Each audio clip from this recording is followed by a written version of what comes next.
bringing in the sheaves, bringing in the sheaves. Oh, shut up! Bringing in the sheaves. I did not see the set being built. You could have, obviously, you could hear the work. I saw the building that it was housed in, which was mammoth. And I thought, I envisioned just a little house or something inside of it. Oh no, Carrie White sprayed and finished the entire interior of the press room, of the press building for the Austin American-Statesman. He decorated every square inch of that interior. I never saw it until I actually walked in to shoot. And it was multi-level. The lighting was phenomenal. The various setups, there were at least a dozen or more individual setups that you could have within that space. It was a wonderland. I haven't seen anything like that since. It was like walking into Oz. I remember you walk through a standard sized door and it's just illuminated in front of you. And all I could think is, I can play in here. It just brought the child out in me. I wanted to get dirty and run and jump and play, and it just reminded me of my childhood in Mississippi, running through the woods, exploring every angle, looking through every single nook and cranny.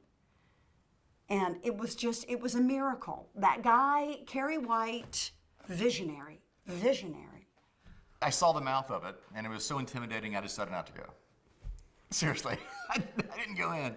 I did not go in. I had friends with us, and we were talking to some crew and talking about the past shoot and stuff. Hey man, you want to go in? I said, no, not at all. No chance. It was elaborate, and I'll tell you how it was done. Well, you take yourself a press room for old-fashioned printing press for a newspaper. 40 tall, 60 wide, 100 long, all empty. Sort of like Cool Hand Luke's box that people didn't want to spend the night in. And it was iron corrugated, no air conditioning, no insulation, much to speak of. And so down the center of it, they built a dam, a dike, a berm. They just trucked in giant loads of dirt, packed it in, leveled the top, and that's what they set up all that running stuff. And that's where the family dinner scene took place. There were some side doors on the building that they could open like barn doors. And then they would back in the business end of a 40-ton portable air conditioner with like exhaust hose like that to bring out the cold. And we got up to like, what was it, 125 in there sometimes, up near the ceiling because of all the lights. Mike Sullivan, the prop master, had a close relationship with the University of Texas Art Department. So he took his part of his $5 million budget in 1986, which by today's standards is about $15 million. So that's pretty good budge. And he was paying the art students $5 an hour to do art that we saw, all those things made out of bones. That was all made by those students. Chairs, the scenario diorama from of Slim Pickens riding the atomic bomb from Dr. Strangelove. All the painting, all the wall art, all done by that. And so I think Dick, of course, so he could have light from any place he set up without having to do a whole special lighting regime, was that he just lit it so it'd be lit everywhere. And they used a 50-mile radius to clean out all the Goodwills and St. Vincent de Paul's of lamps And that's what you saw everywhere, were all these lamps, and it got real hot. There was burlap up around the ceiling, and it caught fire.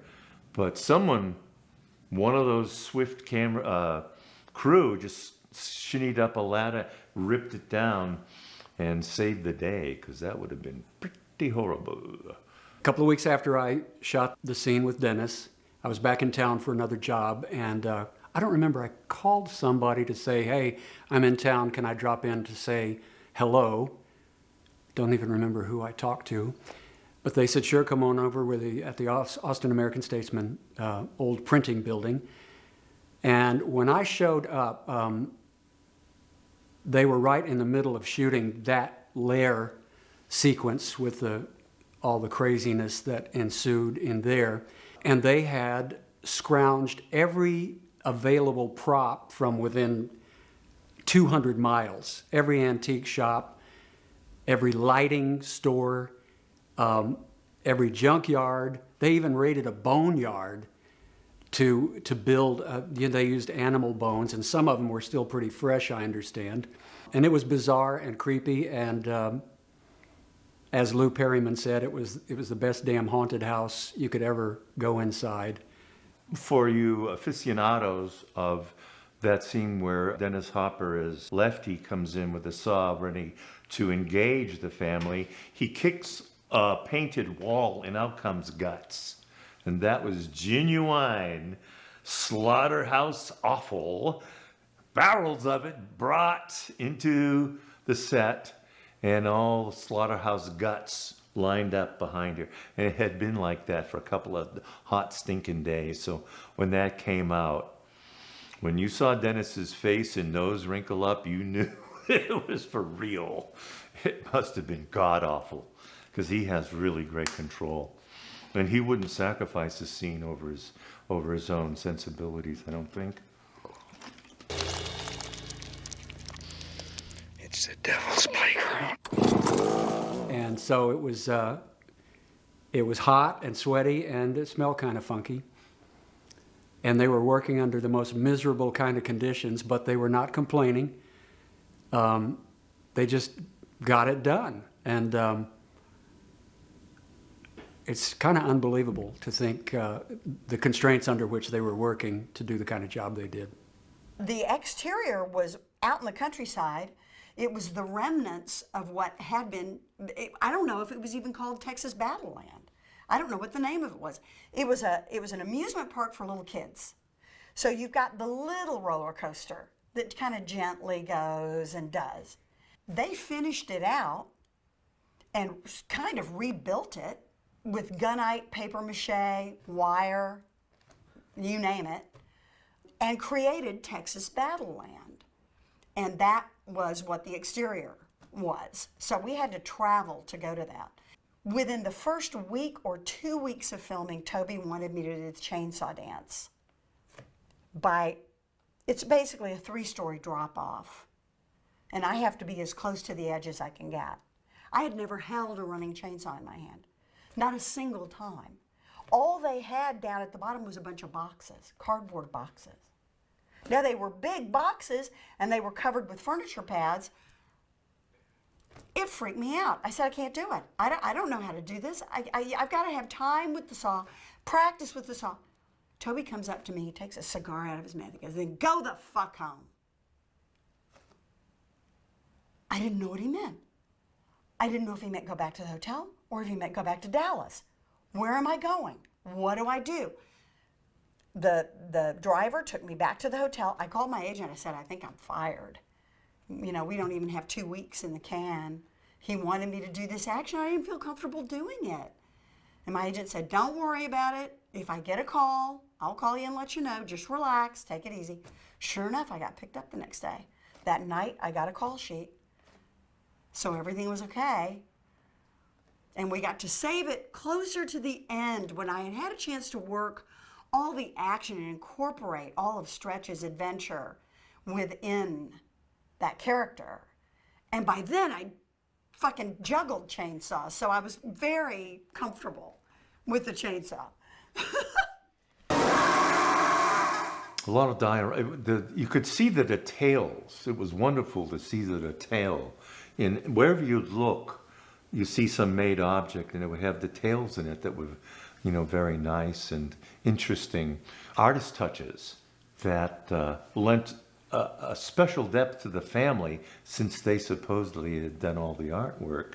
That there was some kind of spark in them that was perhaps hidden, and lent them a mystique that they really didn't earn per se as a family, but I mean in the movie it is attributed to them, so that's part of it. I mean, they talk about Grandpa as being a master. Oh, he was the master. Yeah, he could, when it's time for Slurpy Booty, he brought in Grandpa to serve him up. Of course, he was having a hard time that day. So, the Lair itself was dusty, it was smoky, it was dirty, but it was home.